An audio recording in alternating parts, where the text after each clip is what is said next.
I think being authentic gives you permission to be yourself and to act in Mm. the ways that feel true and natural to you and genuine, and like congruent in alignment. That's the way that I think about it. And Welcome to Positive Vibes. I'm your host, Nicki Dennis. And today's conversation is one I believe so many of us need to hear because it's about what happens when we stop pretending, start getting honest, and finally live in alignment with who we really are.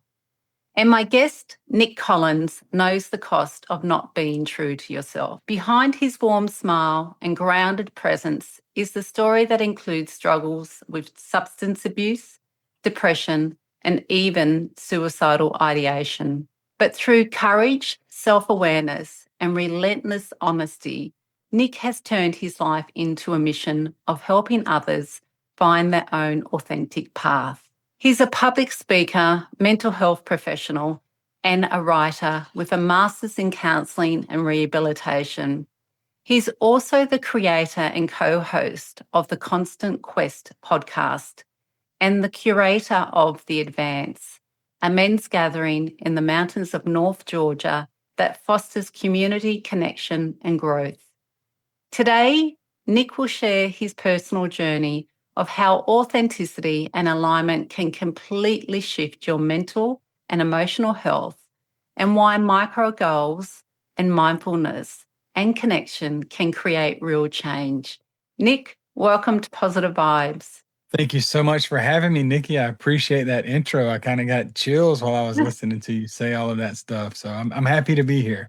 It's all about the work you've done out there, Nic, and we're excited to get into it with you today. But before we talk about all your wonderful work you've done throughout the years, can you take us back to a period when you weren't living in alignment?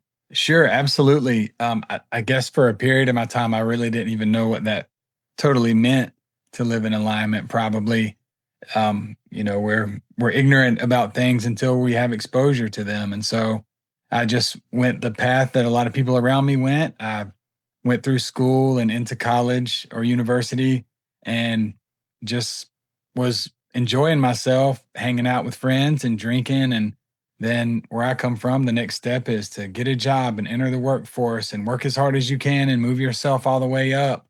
And um, it's a very competitive environment, which is good. And I believe in competition, but I think I lost kind of or didn't really understand what it meant to be in alignment or authentic.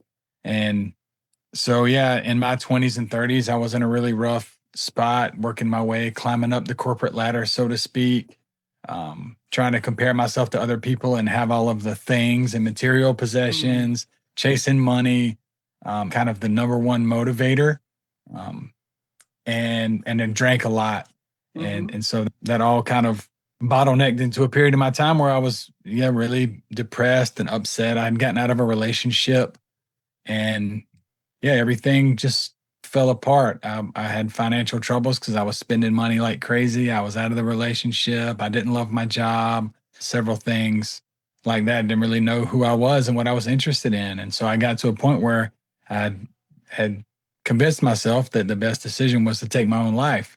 And it doesn't ever really get easier to say that out loud, to be honest with you. I mean, I've Yeah. talked about it a lot and I'm comfortable talking about it. And I think it's important to talk about at this point. I didn't really talk about it while I was going through a lot of Mm. that, so to speak.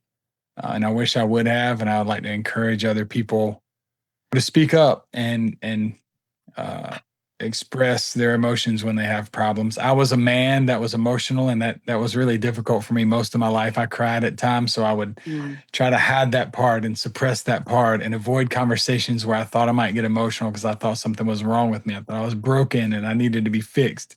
And I couldn't understand it because I couldn't shake that part of me. Um, Mm. Fortunately, eventually I realized that those were the best parts of me. But for a long time, a lot of years, Nikki, I hid that and suppressed that, and it just Mm. festered until it almost was too late. Mm. So, Nic, your story there is so familiar to everyone else on that merry-go-round that we go to school, leave, go for a job, and start getting into that competitive world and thinking that the job and the money, it's all the drivers. We want those good things.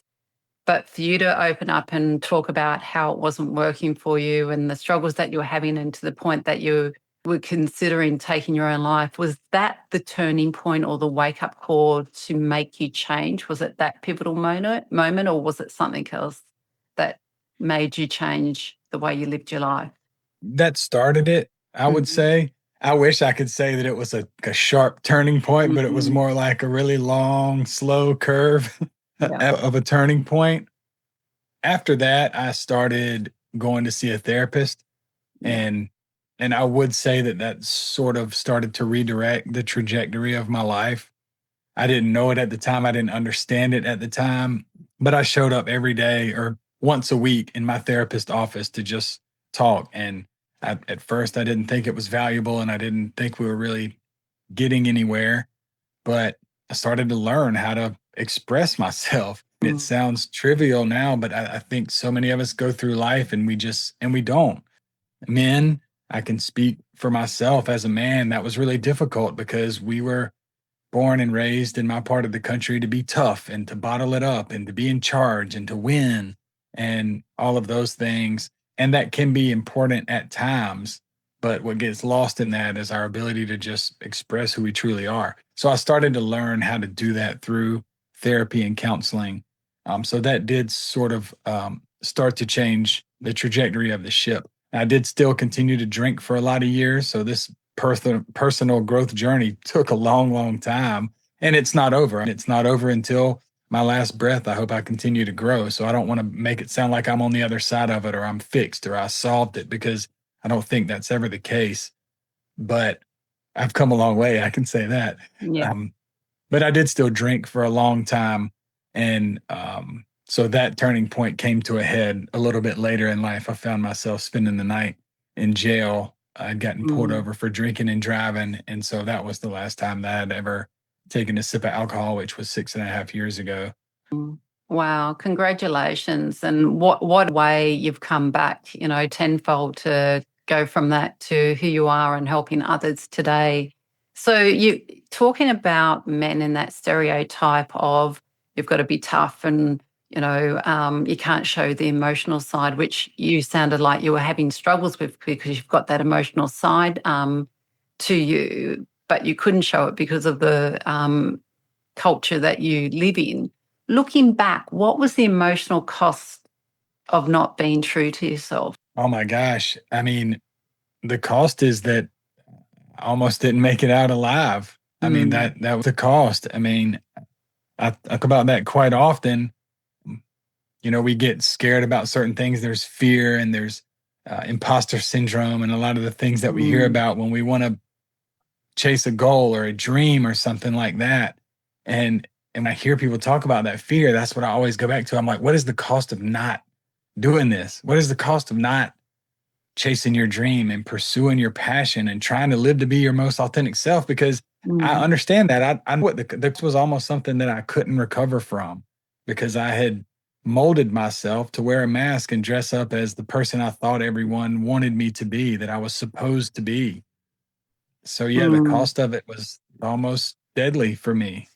Yeah. And you've been open about your history with your substance abuse, depression, suicidal thoughts. In that, when you're in that space, how did you find your way back to a place of stability and hope? Again, very slowly. Mm. It was kind of odd. I mean, I don't know if this is odd or not, but my history with it was the suicidal ideation that I struggled with was in my late 20s to early 30s. And I Mhm. didn't stop drinking until I was 37.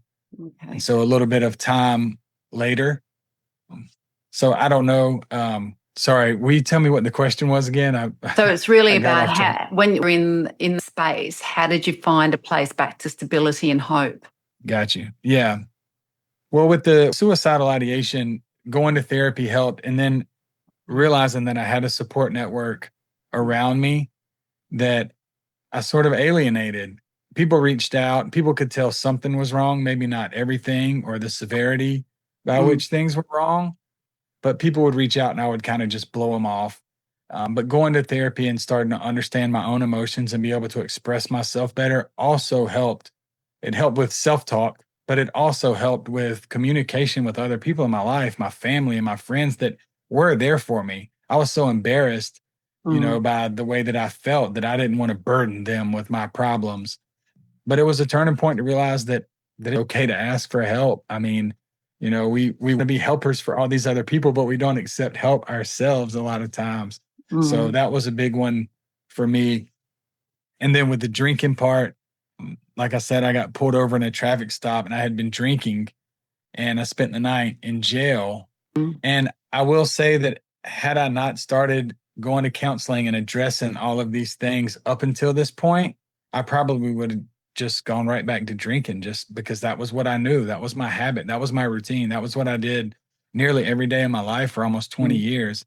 So I probably would have gone back to that had I not been putting in that work along and along. That's the work that nobody sees. That's the work that you do in silence. I did a lot of self Yeah. reflection and discovery and work in those dark days during the suicidal ideation and afterwards. So had I not done that, then I don't know that I would have responded the same way to the Mm. traffic stop as I did. And so in those days, for sobriety, for me, everyone has their own route, and I'm not going to give any prescriptive advice and say my way is the way. There are several different ways to do it.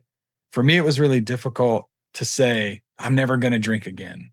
I'm going to Mm. stop drinking. That felt like a lot of pressure to Yeah. me. It felt like a lot of expectation. And if I slip up one day, it's all a complete failure. That's how I felt like that sounded to me. So for me, all I did, Nikki, was say, I probably shouldn't drink today. I shouldn't Mm. drink today. I need to get my perspectives in order. I mean my priorities in order. Sorry, Yeah. and I need to just make sure that I'm right by me. So I didn't drink, and I think I took 2 weeks off, and then I was like, okay, I feel pretty good. I took 2 weeks off from drinking. Then I Hmm. had a court date coming up. I said I can make it to my court date. And Yeah. then when I went to my court date, they gave me community service and probation. I said, well, maybe I can make it till community service. Maybe I can make it till probation. By that time, it had been 9 months. And I was like, wow, it'd be so cool if I made it 1 year without drinking. And I made it 1 year. And the I probably ever had been before that was maybe 2 weeks, maybe a week. I don't know, in 20 years. And I still don't say I'm never going to drink again for the rest of my life. I just say I'm not going to drink today. And I've made it through so many days and so many times where I could have and wanted to, and Mm. just starts to build on itself incrementally. So now I say, man, I made it through all of those football games and days on the lake and times with Mm. friends and trips and birthdays and holidays, and I didn't drink any of those. What's my excuse today? So I'm not going to Mm. drink today. That's the way that I approach it. And again, my Yeah. my way is not everybody's way. Yeah. So you've got that practice for drinking, and you talked about seeing a therapist as well, and that's over a period of time. So I think a lot of listeners would be quite relieved to hear it's not something that you wake up and tomorrow you change. It's something that you've got to work at day in, day out, and keep working at it. Was there over that time a specific practice or person that really helped you start believing change was possible? Well, my therapist probably, I decided to leave the corporate world after almost 20 years and pursue a career in mental health therapy. And I would dare to say I wouldn't have done that had I not had the experience that I had in therapy. So, her, and a lot of the premise of therapy is to just tell people that what they're feeling is okay, to validate people's Mm. feelings and experiences. I went in there and I said, I'm broken. I'm crazy. I'm too emotional. I'm whatever, all of this long list of things that were wrong with me. And Mm. every single one of them that I said, she just sat there and said, okay, that's all right. That's all right. And I don't know if I had ever really felt that from somebody Yeah. before. And I try to offer that now myself. But I would say first that, honestly, I mean, I had a couple friends. I had a friend that lived with me at the time that drove me to the therapy office the first time. And she said, I'm going to sit here for an hour. I don't care what y'all talk about. You don't have to tell me anything. I'm just going to sit in this chair and let you go in there and do your thing. That Mm, same friend drove me to my hometown to sit in front of my parents and my sister and tell them that I had about taking my own life. So if it wasn't for that particular friend, yeah, maybe I wouldn't be here. mm, Yeah, so many little things along the way. It's hard to sort through it all and think about it. But those were mm, kind of the initial days, and then it's just building habits and creating routines, getting mm, replacing bad habits with good positive habits. I got into running. I started running a lot. I started to really focus on my routine and think about things that I wanted to fill my life with that felt fruitful. mm, Because after I contemplated suicide for a long time, I look at all the days after that as a bonus because I could just as easily not be here today, mm, and that was 15 years ago, 18 years ago when those thoughts started. So, man, I look at my life as a bonus. I've gotten to experience so many things, and that's the way that I approach the world when I wake up and walk outside in the morning. I'm just so lucky and fortunate to be here and grateful for everything. So I started to put all these practices in order, running being a major one in my life, just physical activity, meditation, cold yeah. plunging, guitar, songwriting, a lot of things like that. Yeah. Just while you were talking there, again, that act of kindness, kind to yourself and that self-healing, but also your friends and family around you being so kind and reaching out, and also you to accept that kindness, I think is a wonderful thing to share in the world, that people do really, you know, care for each other. And the first starting point is to be kind to yourself. So with authenticity and alignment, what does that really look like in everyday life? Like for me today, or as a Mm. general, for No, me, just for you. Yep. well, I mean, it gives me permission. I think gives you permission to be yourself and to act in Mm. the ways that feel true and natural to you and genuine, and like congruent in alignment. That's the way that I think about it. And yeah, in years past, I would walk out and go to work or go to social functions or family functions and think, okay, this is the person I need to present to those Mm. people. This is who I need to dress up as. And I don't do that anymore, Nikki. And if it rubs people the wrong way, thankfully, I've learned how to communicate that, how to set boundaries, how to handle that respectfully, and sometimes accept that certain relationships aren't right for me. I always want to do it respectfully and Mm. kindness, but I'd have to take care of myself first. And so when I walk out into the world, it's just, I mean, I kind of laugh when I'm talking about it because I don't know what it's going to look like from day to day, but it's going to feel good. I just am myself all the time. And it's infectious, it's contagious when Mm. you're like that around people. And I never understood that. I never gave myself permission to just like explore the things that I wanted to, my passions and my interests. And I Mm. never did that. So, like I said, I feel like it's a bonus now. I'm going to walk outside and make sure that each day is a good, fun day. I mean, there's still tough times and Yeah. challenges that arise and things that need to be addressed, I address them. I don't give more Mhm. attention to them than are needed, hopefully. Yeah. And then I leave them where they should be. And then I live in my way. Yeah. So just further on that, how can someone start living more authentically if they've been stuck performing for others for years? Yeah, that's a good question. Because for me, it was a lot of therapy and counseling to actually take the time to listen to Mm. myself. I just finished writing a book and I pretty much walk through this in my book. I can't wait for it to come out. Hopefully, it'll be out by the end of the year. But I think giving yourself some grace is the most important thing up front because we we had growth sometimes from this like place of friction and anger and frustration where really it doesn't have to be like that if we just give ourselves some grace and it's like, okay, you're not behind, you're right where you're supposed to be, this is where you are, we can accept that, and okay, we don't have to get angry. And then I would say work on allowing yourself to feel your emotions and understand who you are as a person Mm. first, because we're really not of service to other people.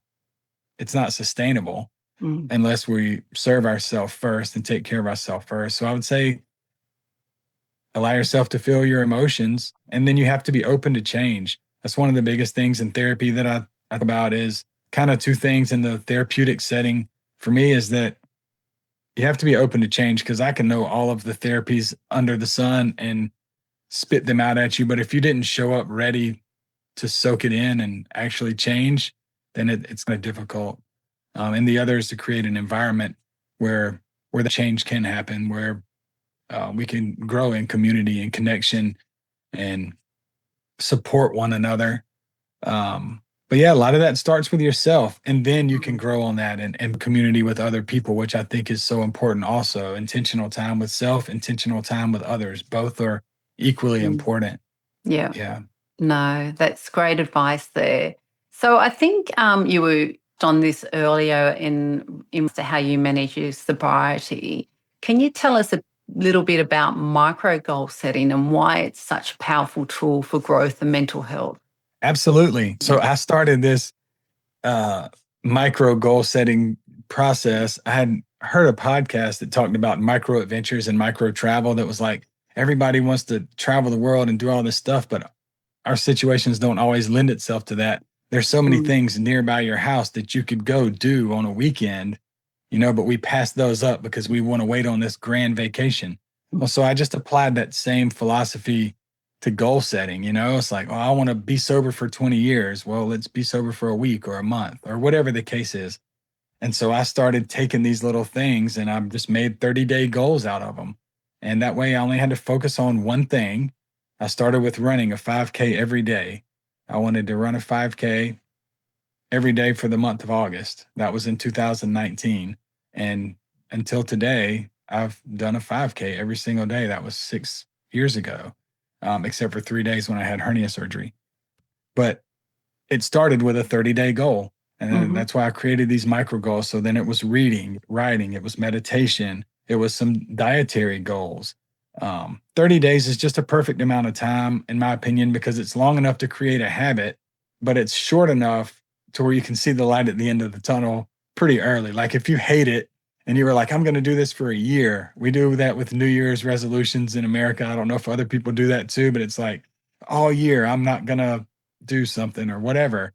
And it's like, man, all year, that sounds mm, so long and so hard. But if we say 30 days, 4 weeks, you can do something for 4 weeks. mm, You can get a month. mm. And then by that month, you've built a habit. And then you can make a decision after. You don't have to worry about the rest of the time. Just make it 1 month. And by that time, you can see if it's something you want to implement or not. So I did this for 18 straight months when I first started this micro goal setting extravaganza. And I sat down after 18 months and I decided, are these things that I want to keep in my routine or not? And so I have a list of the ones I kept on my notepad in my phone, and Mhm, I monitor them every day. I give them a check or an X. I don't necessarily do all of them every day. I give myself grace. I'm realistic. There's like 12 things on there. So I don't necessarily get all of them, but it's a reminder if I start feeling kind of down or bad or lazy or whatever, I look and I say, oh, well, I haven't meditated in a week. Maybe mm. that's why I'm out of whack. Or I haven't Yeah. read. Maybe my mind's not stimulated. And so it just helps me keep track of that as I go along. Mm. No, that's some very, very good insight there that you've got a variety of things that you can go to. It's not just one thing, that there's multiple things that you can do and that you're just, monitoring that. It doesn't have to be every day and you don't have to put pressure on yourself every day to do it. But then if you're not feeling in alignment or feeling out of whack, you think, well, why is that? And you can see that, oh, as you said, I haven't done my writing or my meditation in that space. And just to know, yeah, in Australia we do set New Year's resolutions, Okay. reckons, yes, that quite often fail. So I love the idea of that 30 days because they say it's 21 days to break a habit. So yeah, That's that right. 30 days just takes that little bit longer just to embed it as well. So just on your practices, how does mindfulness and meditation fit into your personal practice and your work with others? Pretty regularly. I mean, as I said, I am working on becoming a therapist. I got a master's degree in mental health and Mhm, rehabilitation. And a lot of the work that I do focuses around mindfulness. That helped me a lot. I got turned on to some writers several years ago and started kind of diving deep into mindfulness and meditation and listening to other podcasts on it. And everyone's practice is their own, and I think that's the cool thing about it. How it affects me and the value I get out of it is mine. And the same I would encourage for others to see what it's like.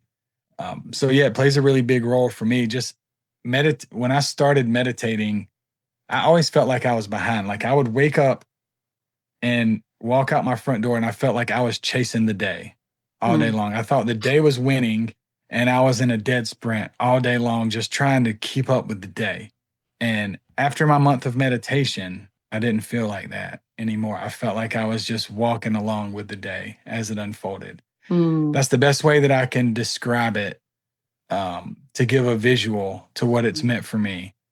Um, You're it just, walking, so to speak. yeah, yeah. Mm, And just the things as they are, that there are things that are out of our control that we get so hung up on. It doesn't mm, mean I didn't have bad days. It didn't mean that I didn't have to sacrifice other things to meditate some days, or that I didn't get angry or sad or any other emotion. I still got those things, but I was just more aware mm, of of feeling those. And so I could go through life, I could go through my day and accept things and say, okay, this happened to me. It's going to pass. It's going to pass, instead of getting hung up on it and thinking this is never going to end. mm, So that was really helpful. And yeah, mindfulness, kind of a similar thing. I use them interchangeably at times, honestly. But just, yeah, just being aware of our surroundings and just really being intentional with our time and our thoughts. I mean, we have such a short amount of time on this earth, and we don't know when that last day is going to be. And so, when we walk around and the sun's shining or it's raining like it's been doing here for the past like 20 days in a row, it feels like, mm, um, just be intentional with my time and interactions with people and with myself mm. and with nature. Nature's a big part of those things as well. Yeah. I think that's great advice that you've said where, again, life is life. We're not going to have great days, but it's not to sit in that emotion and stay there and go, why? It can't stay there forever. And that's something else. It will shift. You'll behind that. That's a better feeling or a gift behind it, so to speak. So just in regards to, you talk about nature, you created the Advance, which is a men's gathering in the mountains in North Georgia. Can you provide us an idea of what happens there and why is it so transformative? Yeah, absolutely. My friend Taylor and I created this. We are co-host of the Constant Quest podcast, so we did Hmm. this together. And I have some property in the mountains of North Georgia that I was gifted by my grandparents, and so I built a couple little small cabins there. But it's in a small town in the Appalachian Mountains, and it's pretty rural. Um, and so you can get out into the woods and feel like out there by yourself. So Mm. we put this together just for a small group of men to come together. And I'll disclose, I'm from the southeastern United States. A lot of us were raised similarly culturally, to that thing I was talking about earlier, where men Mm. have to carry the burden and carry the load and not show emotion and be tough. And and it's the we have emotions, we have beings, you know. And so we wanted to create a space where people could come and get away from everything else and be able to share and emote and be supported and be comfortable, not get there and say, well, I made this much money. How much money did you make? Or I hold this role at my job. We didn't even, I mean, we don't even talk about work, you Yeah. know, because work is work. We talk about that enough while we're at work. Most of us work too much, probably. So we wanted to create a space where we could just be kids and guys and boys and do boy things. And so we played in the woods. We went to see some waterfalls and jumped in the river and went up to the mountaintop and meditated a little bit. We did some breath work. We did contrast therapy, cold immersion, and sauna back and forth. And then we dedicated time around and talk Mm. about life and struggles, and then and show support for each other. So it was really cool. There was no TV. There was no drinking. There wasn't a lot of cell phone usage and calling people and looking at whatever you do, TikTok. It was just good, intentional time spent together. And I think we all need that. I mean, we did it for men in this capacity, but it doesn't mean that it couldn't be used. There's a need across for more time like that where we can unplug and get together and just share good time and energy with each other. Mm. Sounds like you've created such a beautiful space for your men to come and spend time with each other. With that, what have you learnt about the importance of safe spaces for men to open up and connect? Well, we just launched this, so we've had exactly one so far, Mm, but I will tell you in the one that we had, and other interactions that I've had with men in general, but specifically for yeah. the advance when we were in the mountains, it's it was the feedback overwhelming in that these spaces are so needed and so important for men to have. Mm, They're hard to have in our own community. They're hard to have in our own friend group. A lot of times, they're hard to have, with our family, and that doesn't mean we're not supported by them, but maybe we're just not as open to sharing. And so, mm, having a group of people that were like-minded, but all from different, friend groups and communities to show up together in one space with a common outlook and goal. mm. Yeah, the feedback was overwhelming that it's necessary to have space like that for men. Yes, and I hope you still continue having these regular getaways Oh for yes. men to come to. Yeah, really bust Yeah. that stereotype that people think that they have to live by being a man in this world. So good on you for doing that. In Thank you. regards to mantras or quotes, what's something you can share with our listeners that you live by? Oh man, Mac Miller said you got to jump in to swim. I think about that one a lot. Mm, Um, we've got to take action. We can plan for things as long as we want, but that's not really moving the needle. And you're going to pay for your education one way or the other. And a mm, lot of times that education comes by doing. So I would say engage. I like that quote by Miller. You got to jump in to swim. right. I would also call myself an adventurer. I like to just go and do things, whatever that may be. If I'm somewhere I really want to engage, I like to travel a lot. So I really like to engage with the place that I'm traveling. There's a quote by a guy named Mike Posner that's a singer songwriter. And he says, "Not all crazy ideas are great, but all great ideas are crazy. Not all crazy ideas are great, but all great ideas are crazy." And I think about that all the time because for so much of my life, I wanted to be just like everybody else. I wanted to fit in. I wanted to Mm, be same as everybody until I realized my best attributes are the things that are unique about me and how I'm different. And I used to not do things because I would get feedback from people. It's like, "Oh, you're going to go do that? Oh, that's weird. That's crazy. That doesn't make any sense." And so I wouldn't do them and I would be dying inside. And yeah. now I go do them all. I don't care. I go do whatever it is I want to do. And I think about that quote all the time. Not all crazy ideas are great, but all great ideas are crazy. If you want to set yourself apart, you got to go do something crazy. I love that advice. I'm sure a lot of our listeners will be taking that on. And can you tell us one thing that you do every day to take care of your mental health? One thing I do every day to take care of my mental health. Well, I do a 5K every day. I think keeping your Hmm. body in motion is critical. It doesn't have to be running or sprinting or racing or anything, but I think walking, keeping your body in motion helps us in so many more ways than we realize. I hydrate. I mean, these are simple things, but they're things we don't do. I move my body, I hydrate. And my girlfriend Nikki and I, just having somebody to be able to have open, honest dialogue with every day and bounce ideas off of is Mm, incredible. Um, yeah. and I have that list of things that I told you. I don't necessarily do all of them every day, but I practice presence. I make sure that I breathe. I meditate when I can.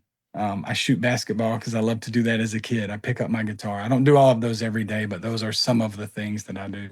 And that running every day is just that time for you, that space for you, and it's also being kind to yourself because it's actually that self healing that you do every day, and the benefits that come from that are tenfold, and then all the other stuff that you do as well. And in one sentence, what does positive vibes mean to you? Positive vibes means to me, I just think that we all have so much good, positive energy inside of us, and that it's helpful for everyone else around us and beyond to share that. We're doing a disservice to everyone else if we don't share that energy. And man, like I said, life is short, and it's Mm. such a beautiful thing when you go engage in it, and you're living in your true authenticity. And yeah, I mean that's kind of what positive vibes is to me. That's what I try to live by. And you're so true. Again, if you're living in your authentic self and you're shining, you're going to light up the world around everyone else and help them shine as well. So you're so true in that space as well. And Nic, where can listeners go to connect with you, join your advance, or tune into your podcast? Absolutely. We're on all platforms on the podcast, the Mhm. Constant Quest podcast. So you can find that on Apple, Spotify, and pretty much everywhere else. I have a website, niccollinsauthentic.com. That's where I have my coaching programs, speaking engagements, and that sort of thing. So you can find me there. You can connect with me on social media. I'm on TikTok and Instagram and Facebook. I probably do Instagram the most. Right now, that's fluctuating with TikTok. I've been doing that quite a bit. But I'm Nic Collins with no K, Nic Collins. On Instagram, I'm Nic or Collins _ authentic. So you can find me there. Wonderful. I'm sure our listeners will be looking you up. And for our listening, if someone out there feels disconnected or out of alignment, what's one small step they can take today to start moving towards a life they want? Create a time in your day where you are with yourself, I would say, where you listen to yourself, because that inner voice is really, really smart that we have. It Mm. really knows. And a lot of us avoid that for a long time. But I would say start by listening to that. Just take a deep breath when you lay down in bed at night and think, man, what do I really want to do? What do I really care about? What do I dream about? And then take one little tiny step towards that every day. Great advice. Well, thank you, Nic, for sharing your story with such openness today. You've been an absolute joy to have with us. I'm sure our listeners will take on a lot that you've said today, but you've also shown us that authenticity isn't just a nice idea, it's life-saving. And even the smallest step in the right direction can be the beginning of a complete transformation. So thank you, Nic, for being so raw and open about your journey and your transformation with our listeners here today. Yeah, absolutely. And thanks for having me. It's been really cool. And I love what you're doing, Nikki. I mean, positive vibes. Like, I want to get on platforms where I can talk about the good stuff, the good positive energy, because that's what this world needs. And so I really appreciate what you're creating here. No, you're welcome. Again, we're just here to shine the light on all the great work that everyone's doing out there to help others and to be kind to everyone and to know that everyone isn't alone, that there are people out there that want to connect with you and help you. To our listeners, may this be a conversation that nudge you to stop performing, start aligning, and trust that who you are is exactly who you need to be. This is Positive Vibes. Until next time, stay real, stay present, and stay connected to your truth. Sending you all love and positive vibes. Bye for now.